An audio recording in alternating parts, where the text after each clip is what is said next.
I think the theme for this is also crossover. I came dressed very sportily, but then I find three legends of Karnataka and India sport dressed like lawyers, so quite a crossover here. But I think a little bit of our work has already been done in previous panels, and that is also a testament to where sport is today in Indian society. It is bled from the last page to other pages of the news. But here, I think we have a real opportunity to think forward. We look back, but think forward as well. And the way I look at sport, it really has three specific roles in our society. It is a mirror which tells us who we are. It's a window which helps us to look out and see what other people are doing, but also gives other people a chance to look into our world, our society, our culture. And also it's a catalyst. It brings a fair bit of change. It has a chance to change who we are and what we think about the world around us. So just around those themes, would love to get your thoughts. First of all, Bangalore and Karnataka. This is a city and a state all of you have come from, hail from, but have moved to Bangalore for your sporting glory. It has given you a lot. But looking back now, if you look at the last 20 years and look at sport as a mirror of our society in Bangalore and Karnataka, starting with you, Vimal sir, what do you think is the state of sport in Bangalore and the state of sport in our state? And what does it tell us about our city and our state at a larger level? Good evening, everyone. And when we talk about sport in Karnataka, maybe before Bangalore has become an IT capital, I think Karnataka was known for its sporting stars, right from Mr. Kenneth Powell in the 60s, Prakash Padukone, MP Ganesh, many, right, from then cricket, Gian Vishwanath, right, so many sporting stars we've had. But then towards the late 60s, I'm talking late 80s onwards, what I've seen is maybe lack of infrastructure. Whatever the great things we have achieved in the past was basically due to the infrastructure we have had in Bangalore. The main one was, of course, Kantirva Stadium. And when I look back in the late 70s, when I used to come here to practice with Prakash, he was the world's best badminton player then. And when I had come here, at the time, we used to train at Kantirva Stadium. And over the years, I've seen it. But now, when I look back, the state it is in now, because we can do a lot. Because for a state or for a country to excel in sport, we need to have a proper athletic stadium. Because for any sport, the base is athletics, swimming, and gymnastics. If you can, that is an opportunity we should give our young kids between 4 and 6 years. So these sort of facilities we definitely lack. Earlier, I was listening to the Mr. From Purvankara, they were talking about building infrastructure, so that people can engage in. Yes, as builders, they should be doing that. Definitely, we need that, and it would be a great thing to have for Bangalore. Not only for Bangalore. When you look at now, Reeth, Ashish, all great sporting stars, but where did they all come from? It is athletics. When you look back, Mangalore, that was the hub, and Coorg area for the best hockey players. So all these areas we need infrastructure development. Then definitely, we can get better. And going forward, this is what is really required. Thank you. So, Reeth, the talk about infrastructure. Anything else? Again, another theme of those movies was stuck in a moment. And in many ways, I think Indian sport has moved forward, but Karnataka sport and perhaps sport in Bangalore is stuck in a moment. And what would you attribute that to? First of all, do you agree with that statement? And two, beyond infrastructure, what are the other aspects that have sort of limited our vision, limited our growth? To start with, I would say infrastructure. When we were training in the 80s, it was Kantirava Stadium, and that was the hub. There's no other stadium which has come up in the city limits. It's only Kantirava Stadium. And it's not possible for all the kids to come to Kantirava Stadium to train, because the traffic is so bad in Bangalore. and the parents have to take the responsibility of bringing them to the track and taking them back. It's not like in our days we used to cycle wherever we went. So having said that, Kantirava Stadium is also limited access. And since that's the only track that we have in the vicinity, which we can use, there's one in Vidyanagar, which is reserved only for the Department of Youth Services athletes, and the one in Kengeri Sai, which is only for the national athletes. So we have only Kantirava Stadium. So having said that, it's really, really difficult for all the kids to come only there to practice and train. And now with a lot of football happening there, our access is limited. And also, we have no support from the associations, which need to be revamped completely. I hope with the IOA now, which they have laid a lot of restrictions and the new team has come in, the sports law comes into force and the associations and federations will also be asked to follow and there will be changes. We have been trying to change the system from a very long time. We are done with our sports. None of my kids have taken up to sports, but it's just the love of sport that we want to change the system. There are many kids who come to the stadium early in the morning to train. And because of the distances, they want to take a shower in the stadium and go to the school directly.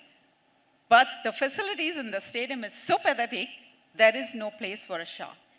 They just have to use the wet wipes, clean themselves, and go to school. And they come directly from school to train, and even then to use that from the school to the stadium, the toilet facilities are bad. So we keep telling the children, you have to come back and train every day. But at the same time, when the kids point out to us and say, ma'am, where do we have a shower? Where do we go to the toilet? It's really pathetic. We have approached the department, but it takes a long time for them to change. So I think the onus has to be for the departments to look at sports differently. The same people, the commissioner changes every 6 months. By the time he gets used to what is happening in the system, he gets transferred. But the other people in the department have been there for many years, and they make the laws. And it's very difficult for us to do anything different. And if we try and say, okay, we are fed up with the system and we want to put our hands up, we can't see any of our juniors or youngsters who want to take up the challenge, say, okay, we are going to fight it out. So we've been the bad people fighting the system for a very long time, and we hope it will change soon before we get fed up. Thank you, Reeth. Not a very optimistic outlook, but certainly one which is quite realistic. Ashish, coming to you, I think all three of you have dabbled in governance, trying to change the system, but found a lot of resistance. Where do you see is the source of change? One, at the governance level, we talked about infrastructure, we talked about governance and access, but also what is happening at a larger level, interrelating the growth of the city, the growth of education systems. I find that sports like hockey are really struggling to get people to even play. So even an inter-school tournament which would have 10 teams now struggles to put together 3 or 4. What is happening is anyone looking at the broader framework of what is happening in sport in the city? We have an urban plan, we have a Bangalore city plan. Do we have a Bangalore city and Karnataka sports plan in mind? And how do we get there? I think the bane of Olympic sports in India is administration. After administration, it is infrastructure. We have got only one hockey pitch, one athletic pitch. Nothing has changed in the last 20 years. Everything is closed. It's not open to the public. It's open to the fancies of few people. If the director thinks that this person is allowed, he's allowed.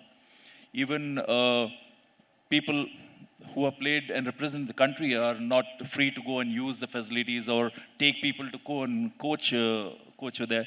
Things are very dim. I think we are second-class citizens, the sportsmen. They don't value the contribution because we are in huge number in Karnataka. Like a small place where only one sportsman is there, he's a big celebrity. But over here, there are lot of sportsmen that have come in every field, and huge names, icons, legends. So the kind of impetus that is going in taking sports to the next level, like Ashish Purvankara said, that sports should be taken seriously. But how do we take sports seriously if we build colossal, huge stadiums, spending 300, 400 crores on one stadium, instead of having 20 or 40 just tracks, or 20 or 40 hockey pitches? You don't need the big stadiums. Where in the world do we have a huge stadium where nobody goes and visits? It's you get about 5,000 people, you assemble the seating, and then you remove it, and that's the way it is in most of the countries in Europe. In Europe, a small country like Netherlands, they have nearly 1,500 hockey pitches. Over here in India, we have 50, functional 10. And out of that functional 10, only 90 to 100 people use that on a daily basis. So the problem over here is infrastructure. Second is there are no facilities for coach. What you learn 25 years in an NIS course, there's no upgradation. Sports is dynamic, you know. Every day, new technology is coming, sports science is coming. There is no enhancement, there is no training. There's a lot of things that are going wrong, and one is, I think, strong leadership, whether it is from the chief minister, sports minister, should be driven. And I think unless and until that happens, we don't see that kind of impetus coming into sports and taking sports to the next level. In our time, like Reeth said, that we could cycle to the ground, but kids are, parents don't want to allow kids to even cross the road because it's so dangerous. So when we talk about parks are only, there's no playgrounds in a park. You are not allowed to play any team sport. You can only run in a park. So where are the kids going to really go and exhaust and work out? Everywhere it's paid, it's expensive. Academies are expensive to go. Where will the common man go? And apart from Bangalore, where is the infrastructure in the rest of the state? So you might have stadiums which are all locked up and kept, and only 30 people are using a 200 crore stadium. So the problem is there is something wrong with our administration. The Department of Youth Empowerment, you don't have anyone below 55 over there. So where is the youth empowerment? So you need to start changing that. We need to get younger people. Why not call all our celebrated people, give them a consultancy fee? You spend crores and crores of rupees on inaugurations of a stadium or so many other things. Why not pay a consultant to come and advise? So Ashish, this is a pretty stark picture, and we talk about the mirror, it's showing us a mirror to where we are, that our celebrated sports people, their contributions are not being welcomed, and I think that's an unfortunate thing to look at. But when you look beyond and you look at other places, sport has moved significantly, not only globally, but in India as well. Do you see other models where there's, for example, leadership of a chief minister looking at sport as a branding opportunity, soft power, a chance to develop sort of human development? And the obvious one you look at is Odisha, right? You look at Odisha, your sport, hockey, but also much wider. It hosted the FIFA Under-17 Women's World Cup, now hosting the FIH World Cup. What is that model, and what is the opportunity for Karnataka? See, 15 years down prior, no one gave too much about Odisha, because Odisha was connected with tribal, and that's about it. And look at the transformation of one chief minister's love for the sport. See where he's taken Odisha. And today, everybody in India and every sportsman is talking Odisha. People are leaving Karnataka and other states and going and taking part from Odisha. Why? The incentive is high, the motivation is high, the leadership quality is good, infrastructure is developing. So we need to learn from these things. We need to learn from starting from the top. You know, leadership should start from the top, and right from the chief minister, right from the sports minister, right from the director, commissioner of thing. I don't know who the commissioner of sports, and I'm sure our panelists don't know who the commissioner of sports. And neither have we been called or spoken to or taken our advice.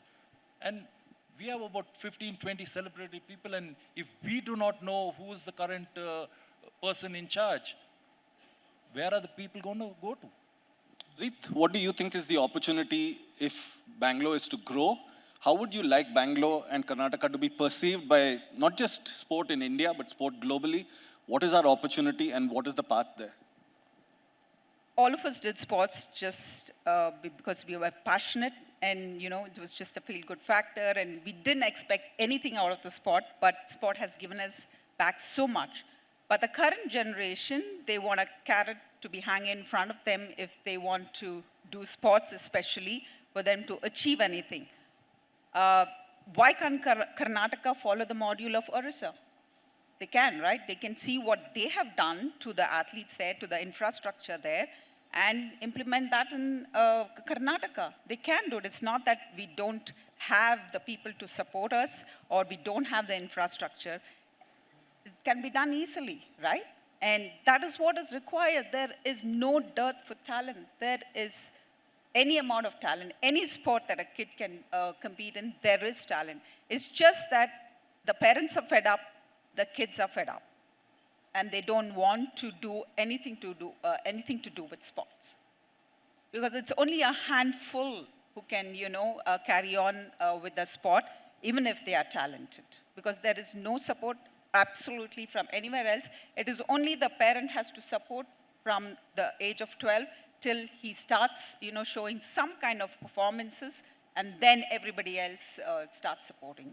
So if the state doesn't support, then where will the child go? So Vimal sir, I think very clearly coming out, public good has been privatized. People control it, don't allow general public access. Lack of vision and leadership to some extent and clarity, but also an opportunity to unlock potential that is present, right? It's sporting potential, but also simpler unlocks of open spaces, access. I mean, it's not like we don't have the knowledge or ability to deliver that, but where are the change, sort of the knobs of change going to come from? And is it the government? Is it the private sector? You've spent a fair bit of time with the private sector. It has to be a partnership, because in my view, because I still remember 40 years back, this was one of the good policies, the Kerala government tried to implement. That means, what they thought about was every district should have a track, an athletic good track, an indoor facility, and a swimming pool. This is the basic facility, which the public can use. And they started off with it in grand scale. 1 or 2 districts did it. It still remained incomplete. So that is something, I feel, Karnataka, we should look at it and do that. Every district, why can't we have an athletic track? Why can't we have an indoor stadium? It may be in about 10 acres of land, which is easily possible. This is a public property, which can be owned by the government, but has to be run well. But you should have that infrastructure: a good swimming pool, athletic track, and good indoor facility. These 3, you should have it, and should be run efficiently, which can easily be done. But I don't know, how we have the funds, we have the resources, we have a lot of IT people, IT companies here. They can easily fund. And when I look back now, when I see, I give a lot of credit to one individual who has come forward and done that for Karnataka. That is Center for Sports Excellence. Outskirts of Bangalore, close to Yelahanka. It is 15 acres of land, excellent facilities. It is not for competitions, it's for training facilities. You have for football, you have for tennis, you have for badminton, you have for swimming, you have for cricket, and also squash. And well maintained. I think, the government can take a cue from that, take it forward. And I feel, even the IT people, good corporates should visit. When they see this, they will definitely, because the other one we have is in Ballal, JSW owned, so that's also an excellent facility. But those sort of infrastructure, we need not have to have infrastructure to conduct Olympic Games. It should be on a daily basis. We can use it. So the cost will be very, very minimal. I'm sure, maybe what Vivek has done, all that infrastructure, he's built it, maybe for 100 crores. But if our government agency, if we do it, it'll be 1,000 crores. So that's the difference. So we can easily minimize it, give it to the right people, get the infrastructure done. Then I'm telling you, we can easily, because enough and more talent is there that we can, if we can, good athletes and others could come up into 60s, 70s, 80s with minimal facilities. Going forward, why can't we have better infrastructure and better athletes coming out? There is a lot of interest. The middle class are more affluent now. They want to invest in sport. Like in our era, if you take up sport, then you are considered as poor in academics. But those things have changed. Now, it is sport. People are investing in sport. So we have to take the lead, like how Odisha has done. We have much better financially better off than Odisha. So we should take it forward and get it done. Yeah, I know one of the previous panels talked about how we, with cleanliness, we take care of our home, maybe a little bit of our surroundings, but don't care about elsewhere. Is that true with sport as well? Because what I've seen is we have now a very globalized sports fan. From Bangalore, you'll go to Manchester and watch a Manchester United match, but you're not watering the seeds at home, right? Are you building a culture of sport in Bangalore where you don't need to go to Manchester? You can go to Cubbon Park and watch a high-quality game of tennis. What is going wrong here? It's not like there's lack of interest in sport. In fact, that has gone far beyond anyone's expectations in the last 10 years. It's not a lack of money. So is it really connecting the dots, and who is responsible for that? Is it about corporate India coming forward and sort of investing for the next 10 years in sport? Academies like your hockey academy and athletics academy, and I think your badminton academy's got a lot of support. Do we need 10 or 15 years of development before we begin to enjoy the seeds of that development? Or are we ready in a commercial model where it's just get up, get the funding, and start developing products locally? See, I think there's lack of awareness of the planners. We can have a fantastic park. We spend so much money on fencing the park, but we don't work on the actual walking path. It's such an uneven surface. So the awareness that walking on an uneven surface can damage your leg. So that awareness is not that the surface that you walk on needs to be nice and flat. But you spend 2 crores to fence the whole property, but the walking track is, you cannot walk on it. So the awareness on what needs to be addressed.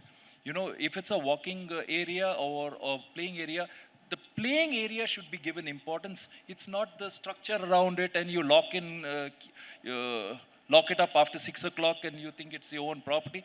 It's public space. It should be opened to everybody.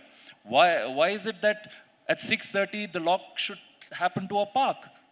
If I want to go for a run at 8 o'clock, because I work till 7:30, if I'm back, I want to go for a run at 8 o'clock in the night. Just because somebody is abused or some incident has happened, you lock up the place. So this happened. If somebody dies on the road, you put a speed breaker. So why is that for one case, the whole system is targeted? When you talk about openness, it should be open to everybody. If there is a park, it should be open. Anybody can walk in freely and walk out freely, do his work. And that's the important part of our town planners. Whoever is planning the infrastructure, who is planning the kind of... There is so much land that is encroached land is got back. But what are we doing? Within 10 days, we are selling the land. Can't that be converted into playgrounds, open to public? When the MLA of my area came to my area, I asked him, sir, please provide 5 kilometers, there's no playground. Please provide us some infrastructure. Every day we are 10 crores worth of property seized, 20 crores worth. Please make a playground. you're not addressing the reasons why there is so much wrongs that are happening in our state. And once you open up playgrounds, sports facilities, get kids to go to the playgrounds, I think crime will reduce. And that is what, like Mr. Poronkar said, that he's got some valid points. So you need to drive kids towards sports because it teaches you so many things. Yeah, Reeth, and I think you made a very important point there of the onus that is now on parents, both financial onus, but also just functional, operational onus of getting kids to academies. It's not just about going out on the street and playing any longer. How do we start bridging those gaps, and where do we start finding solutions in some sense, taking some of that burden away among the most talented kids? I think the entire system has to change, right from educating the kids in school. Sports is still an extracurricular activity in the schools. And even now, it is believed that only talented kids can, do sports, which is not true at all. I think each child should be taught in school all the sports. Now, because of the popularity of football and cricket, all the kids know the rules of football and cricket, but any other sport, zero. So I think the schools have to take that up as one of the subjects, make it compulsory. I hated math, chemistry, and physics in school, but I was forced to study those three subjects, which chemistry and physics never helped me. But if a child has to be told that physical education is compulsory, I think the perspective of everybody, the child and the parent, will change, and sports will be looked differently. And I think that from one step, it goes to another step, then more infrastructure comes, and then people will, take sports like it's not just for the elite or for people who are talented, but anybody can play. So more people will be involved, and there will be more interest. That's what's happening overseas, right? Yeah, Every corner. If you look at the WHO statistics, they are very, very stark. Less than 25% of kids are getting enough adequate physical activity in India today. And Bangalore is probably even lower than that. You actually drove a very significant athletics movement when I was in school, and it was extremely inspiring to see any young child from any school who did well got access to coaching of the highest quality. Why have we not replicated that over the years in different sports, finding talent within schools, being able to are we just lacking competitions? Are we lacking intent? Maybe, Vimal sir, you could talk a little bit about that. Is there a disconnect between the education system and the sports coaching system, as it were? Yeah, of course, ours is definitely a system where the priority is on academics, no doubt about it, so that is how our system is. But definitely changes are happening. But what I would clearly say is that as a kid, because our system is very rigid, 15 out of school, 20 graduation, 22 post-graduation. By 25 years, if you don't find a job or settle down in life, you are considered a failure.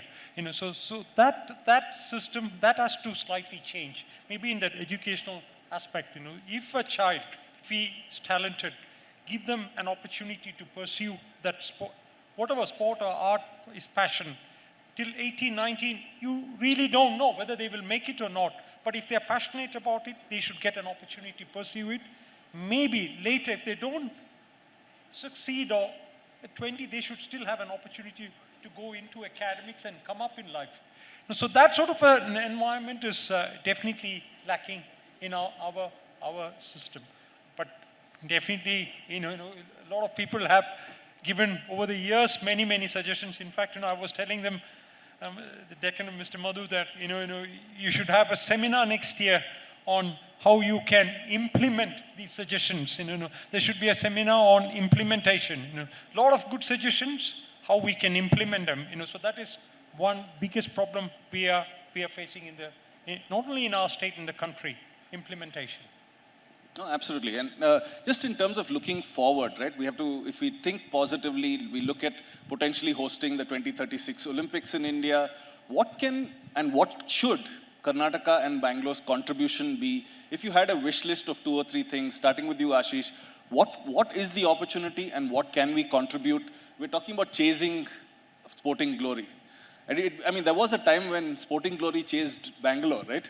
People would come here to achieve Sporting Glory. And here we're talking about trying to find and in some sense re-find our space in Indian sport, in global sport.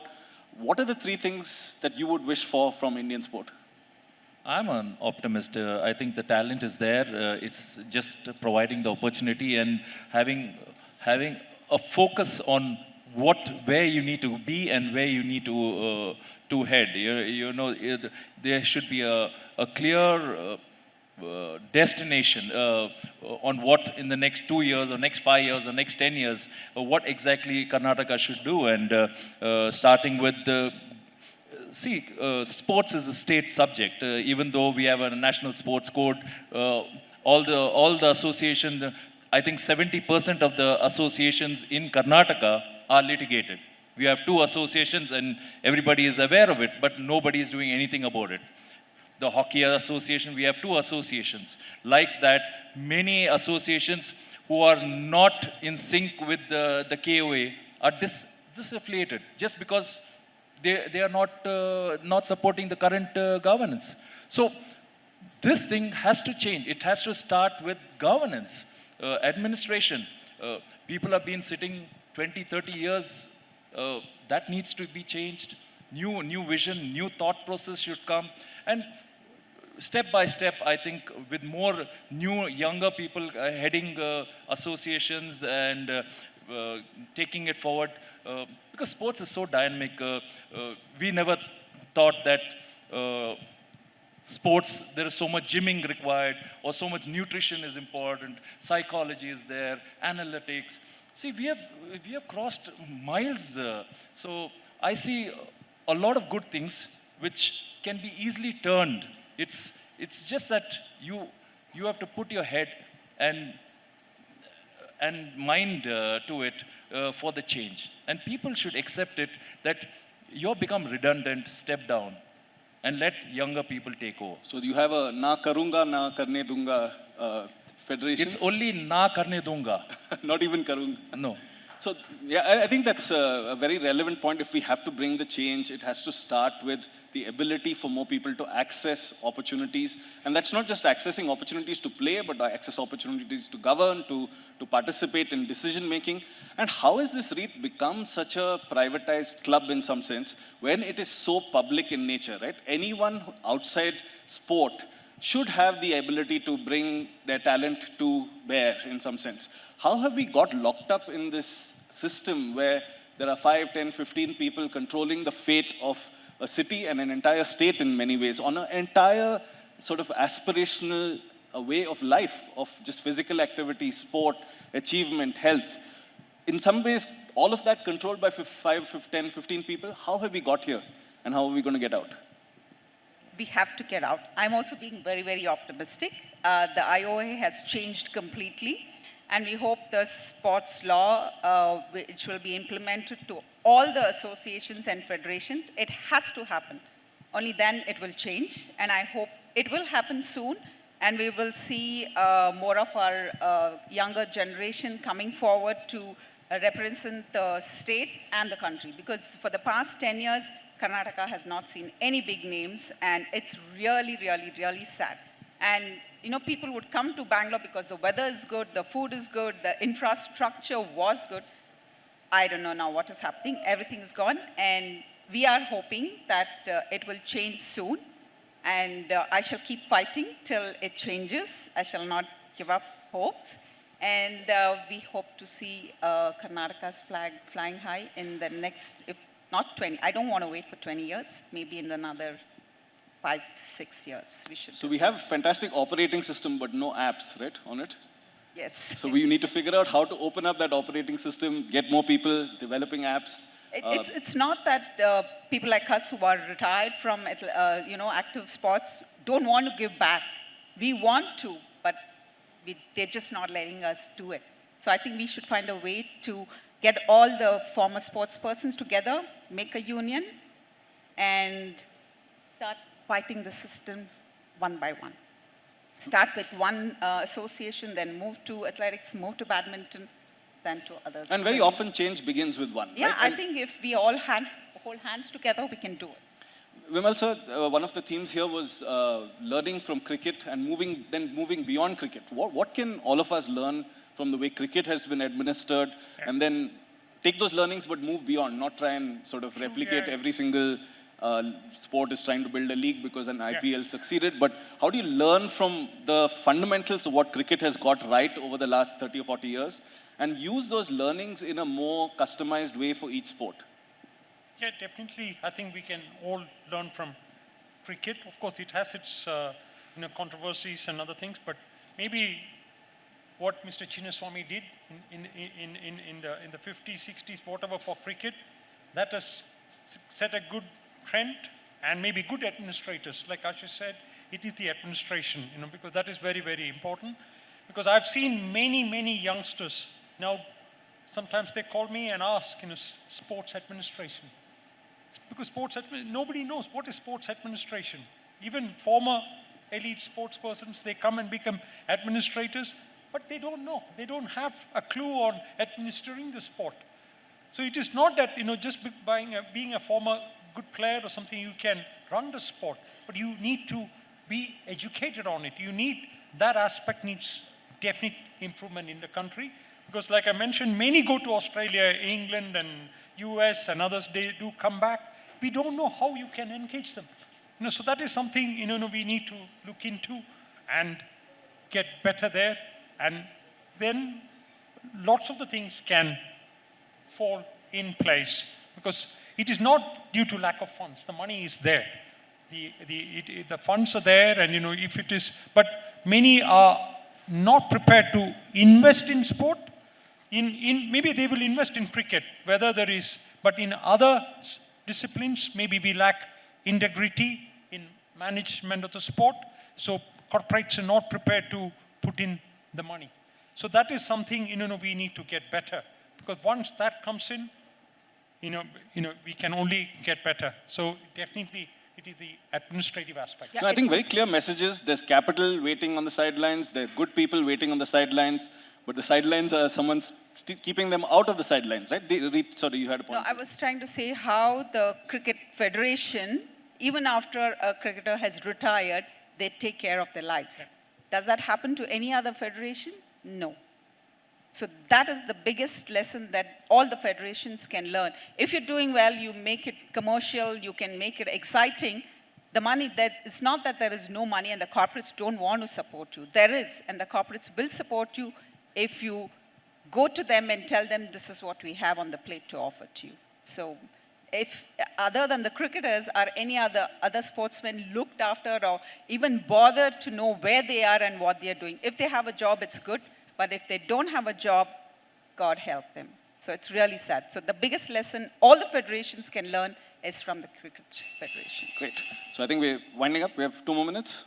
Just closing comments. We talked about sport as a mirror. It tells us who we are. Sport as a window on what the opportunity is. But what do you think is the opportunity for sport to change Bangalore and change Karnataka? Just closing comments as a catalyst of change, the way we perceive ourselves, but the way Bangalore takes its place in the country, but takes its place also in the world. What is the opportunity? What would you like to see Bangalore sport and Karnataka sport do?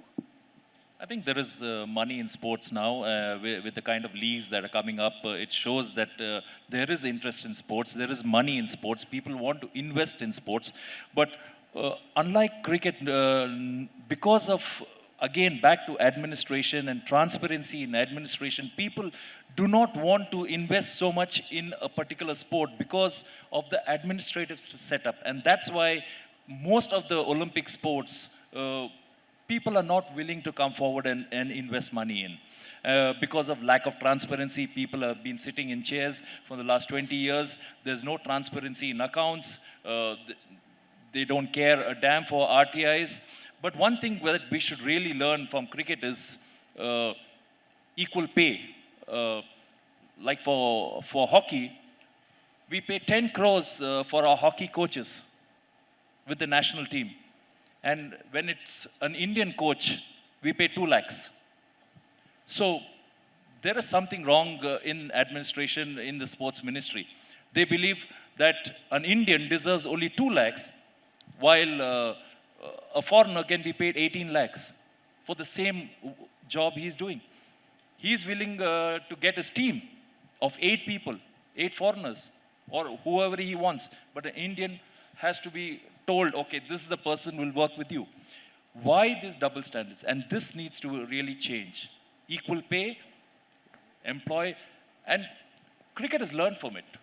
They've had foreign coaches for many years, and now they have come back to the Indian coaches, while most of the other sports are banking on foreign coaches. So I think getting it right helps us to think about what we care about, equality, inclusion. Reeth, what do you think getting sport right for Bangalore can do for Bangalore? Infrastructure, like we mentioned, the Center of Excellence was made in Yalanka, which is outside. We thought it was outskirts. Nobody would go there.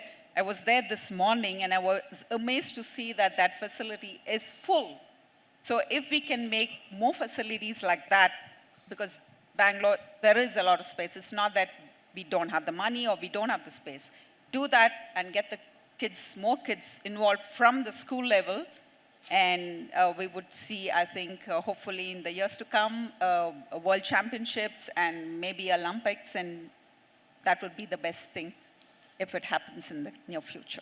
Vimal sir, is there Bangalore without sport, and is there sport without Bangalore? No, Bangalore cannot be without sports. But definitely we can look at, in Karnataka, we should look at starting a good league format at the school level. Competitions. Yeah, so youth competitions. Youth competition. Just it should be, it should be publicized well. It should be given a lot of importance. The young athletes, maybe identify disciplines, whether it is athletics or hockey, badminton. Whichever one we have done exceedingly well.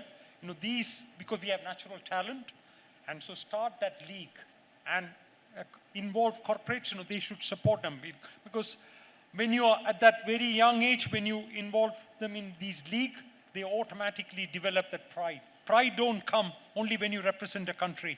It has to start from that stage. When you're school, I'm the best from my school. I'll do best for my school. When that sort of a thing comes, automatically things will get better. So I'm looking at leagues at the school stages. Fantastic. I think the clear message coming through, sport needs to be an election manifesto issue, right? And all of us need to take it seriously. It's not the 100 people who are going to represent the country or represent the state, but it is a public good which all of us should care about. We want a sporty chief minister, and we want clear vision, we want clear framework, we want the laws, and we all want to participate in building Bangalore sport. So thank you all for your insights. I know all of this comes from many years of hard work, passion, and really caring about sport and Bangalore sport and Karnataka sport in ways that very few others do. So, I mean, all of the pain you feel, I think all of us share it as well, and all the passion you look at to taking things forward, I think you do have the support of many to take that forward too. So, thank you for all your insights and really appreciate this. Thank you.